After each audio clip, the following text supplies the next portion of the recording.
by the Titanic. But when I found the Titanic, the ground spoke. It was like going to a museum, but there's no guard on duty. And the question is, do we go through the doors of that deep sea museum to appreciate or to plunder?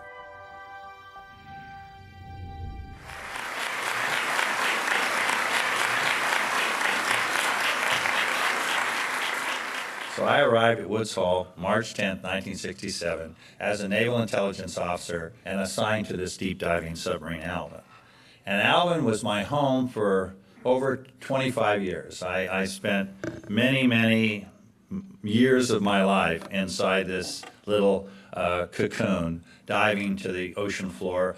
Amazing series of discoveries that we did. Chronicled, my first article in National Geographic was Dive into the Great Rift, was our dive in Project Famous, the first manned exploration to the mid-ocean ridge. I was walking the halls of National Geographic, and Sam Matthews back then was the word guy. He was the word guy of the magazine. And he called me into his office. He says, "Bob, we're going to do a big article in the December 1981 issue of the magazine.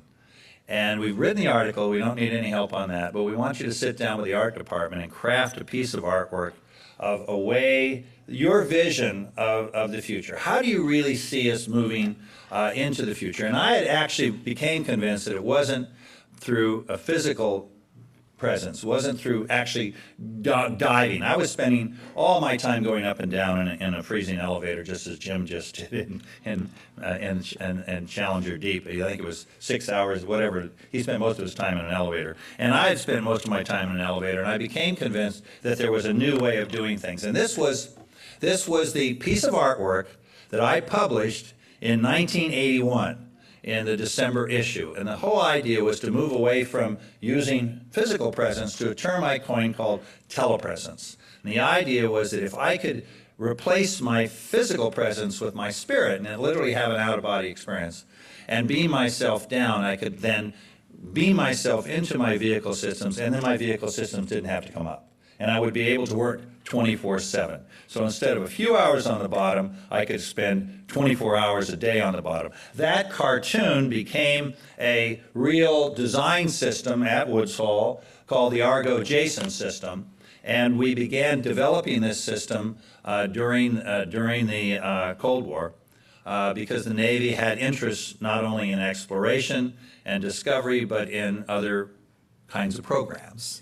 And I'll lift the blanket a little on that one, but I can't lift it fully. But anyway, what was interesting was the first vehicle system I developed was on the Nor and was the Argo vehicle system. The idea was the Argo was my search system, that it would go down and find things, and then once I found things, I would deploy my remotely operated vehicle, Jason.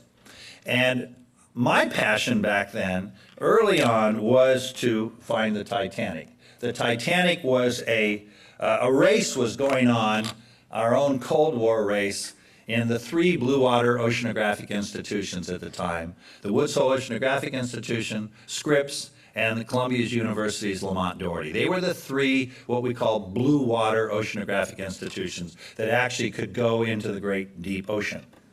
I wanted to find the Titanic, but I didn't have any funding to find the Titanic, because the Navy was not interested in finding the Titanic. They wanted to deal with two submarines we lost during the Cold War, the Thresher and the Scorpion. In the case of the Scorpion, it went down with nuclear weapons.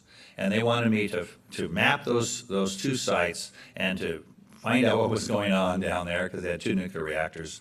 They wanted to know what they were doing to the environment. They also want to know where those nuclear weapons were, and they want to know if the Russians had been down there. So we needed a cover for those operations. So I said, well, what about the Titanic as a cover? And we decided that we would use the Titanic